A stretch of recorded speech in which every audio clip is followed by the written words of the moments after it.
Bom, vamos à mensagem de ceia do Senhor. E hoje é um dia importante, esse marco, esse lembrete, e é um dia de dor também, né? Nós viemos de um culto fúnebre, então ainda os bancos um pouco vazios refletem o sofrimento de alguns dos nossos irmãos que estão ainda em seus lares em luto. Mas vamos ler a palavra de Deus, estudá-la, pois ela é viva, ela é eficaz e ela pode fazer diferença nas nossas vidas. Vamos abrir nossas Bíblias na primeira carta de Paulo aos Coríntios. Primeira carta de Paulo aos Coríntios, capítulo de número 11. Nós vamos ler do 23 em diante, tá bom? 1 Coríntios, capítulo 11, a partir do versículo 23. Diz assim a palavra do Senhor: Pois recebi do Senhor o que também lhes foi entregue, que o Senhor Jesus Cristo, na noite em que foi traído, tomou o pão e, tendo dado graças, partiu-o e disse: Isto é o meu corpo, que é dado em favor de vocês. Façam isso em memória de mim. Da mesma forma, depois da ceia, tomou o cálice e disse: Este é o cálice, é a nova aliança no meu sangue. Façam isso sempre que beberem em memória de mim. Porque sempre que comerem deste pão e beberem deste cálice, vocês anunciam a morte do Senhor até que ele venha. Portanto, todo aquele que comer o pão ou beber o cálice do Senhor indignamente será culpado de pecar contra o corpo e o sangue do Senhor. Examine-se cada um a si mesmo, e então coma do pão e beba do cálice. Pois quem come e bebe sem discernir o corpo, come e bebe para a sua própria condenação. Por isso há entre vocês muitos fracos e doentes, e vários já dormiram. Mas se nós tivéssemos o cuidado de examinar a nós mesmos, não receberíamos juízo. Quando, porém, somos julgados pelo Senhor, estamos sendo disciplinados, para que não sejamos condenados com o mundo. Portanto, meus irmãos, quando vocês se reunirem para comer, esperem uns pelos outros. Se alguém estiver com fome, coma em sua casa, para que, quando vocês se reunirem, isso não resulte em condenação. Quanto ao mais, quando eu for, lhes darei instruções. Oremos.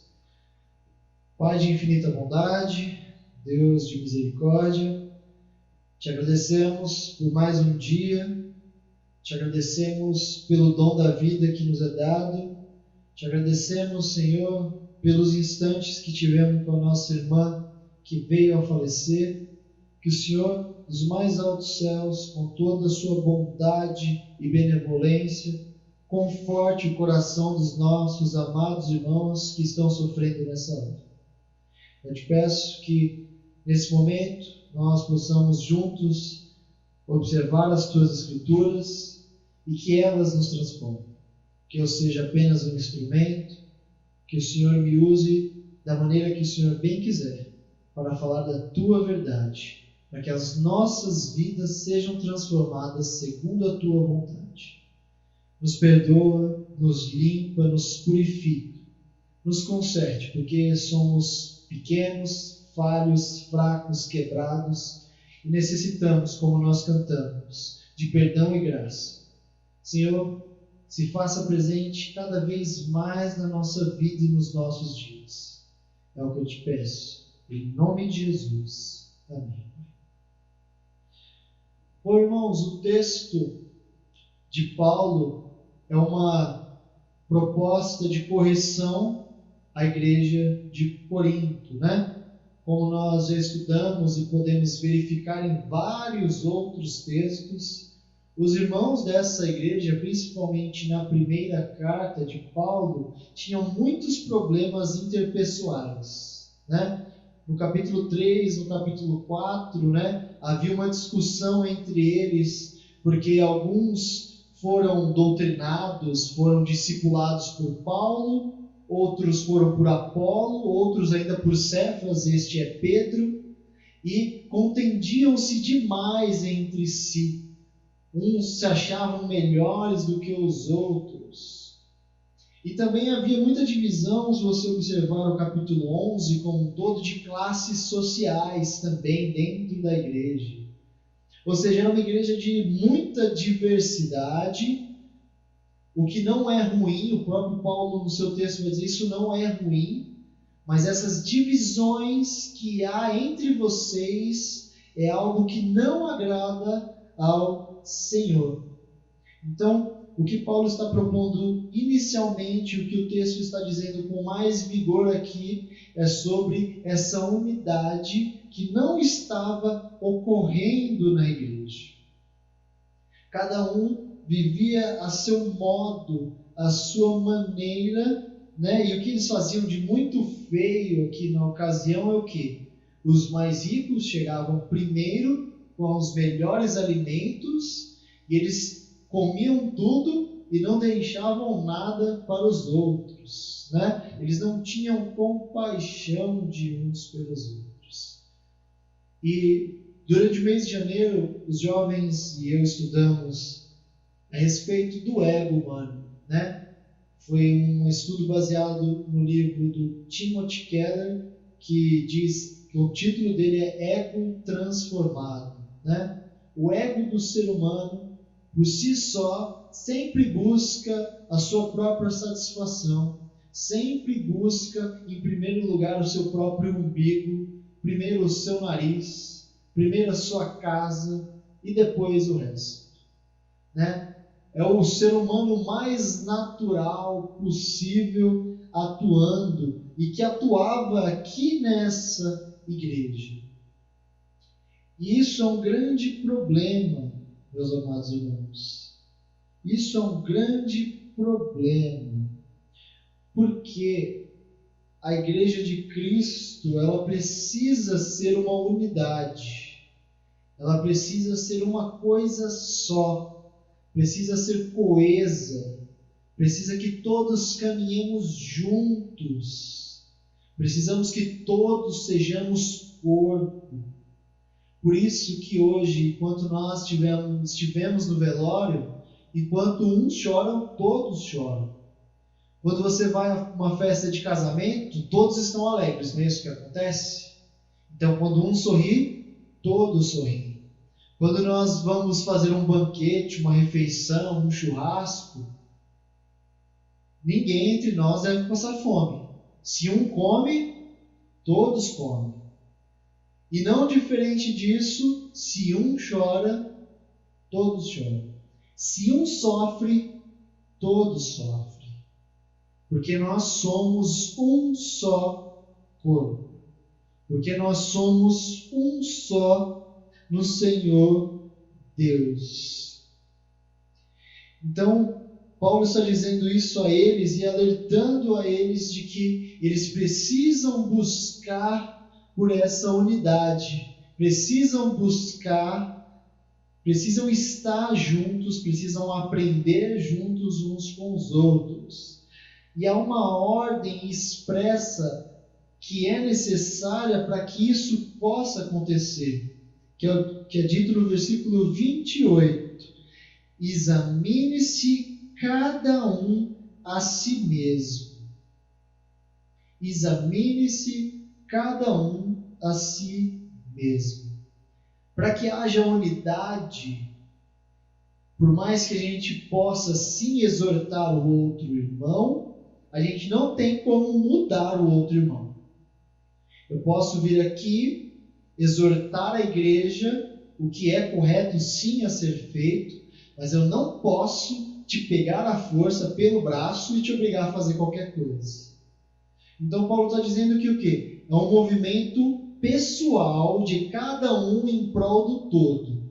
Então, examina-se a cada um a si mesmo. Aquele que está dizendo, eu tenho parte com o Senhor, porque a ceia significa isso, quer dizer, eu estou comendo da carne, eu estou bebendo do sangue de Cristo, porque eu tenho parte no corpo de Cristo.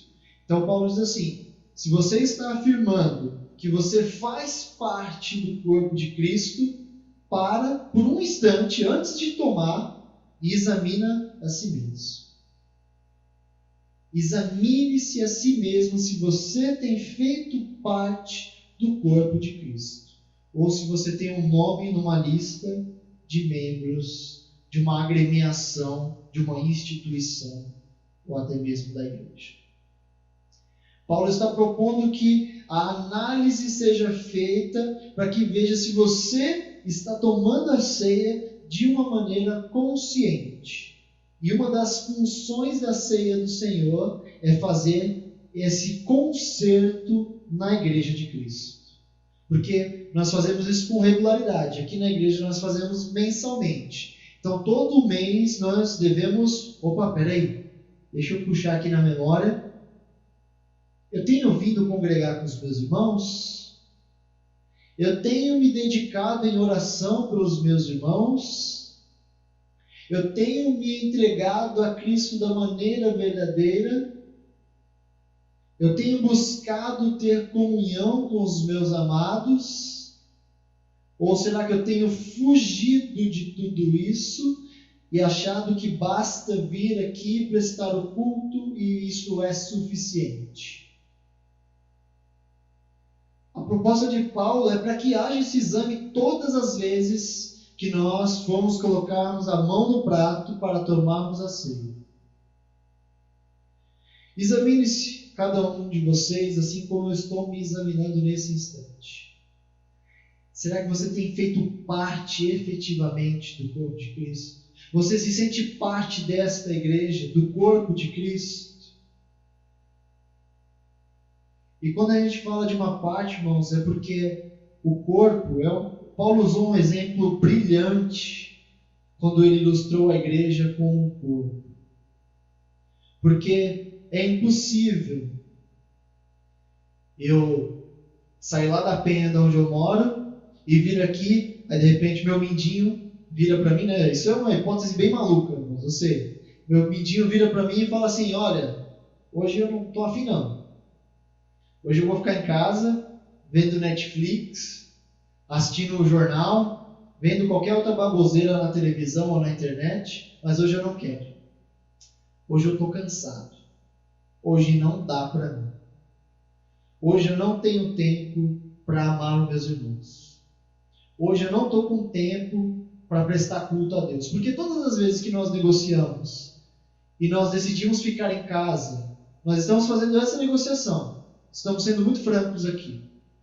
Todas as vezes que nós deixamos de vir à casa do Senhor, deixamos de ter comunhão com algum dos irmãos, nós estamos negociando. E a negociação é, Senhor, eu sei que você é bom, eu sei que a sua misericórdia dura para sempre, mas hoje eu não quero aproveitar disso não. Hoje eu vou ficar só na minha casa. Eu sei que existem outros fatores. Eu sei que às vezes você está com cansaço maior do que o normal. Eu sei que às vezes tem a enfermidade. Eu sei. Mas isso não pode ser sempre. Às vezes vai acontecer de ser um período grande, mas hoje é dia de conserto. A ceia do Senhor propõe conserto. O nosso maior desejo hoje, naquele culto fúnebre, é que houvesse conserto. Para Silma, que faleceu anterior ao ocorrido, que ela tivesse se consertado com Deus antes, porque depois que morreu não tem mais jeito. E para a família, para aqueles que conhecem a verdade, conhecem a palavra de Deus, foram criados no caminho da verdade, mas negociaram e decidiram fazer suas próprias vontades. O nosso maior desejo é que houvesse conserto. E é isso que nós vamos lembrar ao celebrar a ceia. Nós vamos lembrar do conserto que Jesus propôs. O conserto que Jesus propôs foi a restauração da dignidade da vida do ser humano. Porque a vida é preciosa, isso não tenha dúvida. E Deus não desejava, não deseja que nenhum homem morresse. Mas o que nos trouxe a condenação, o que trouxe a morte, foi o pecado.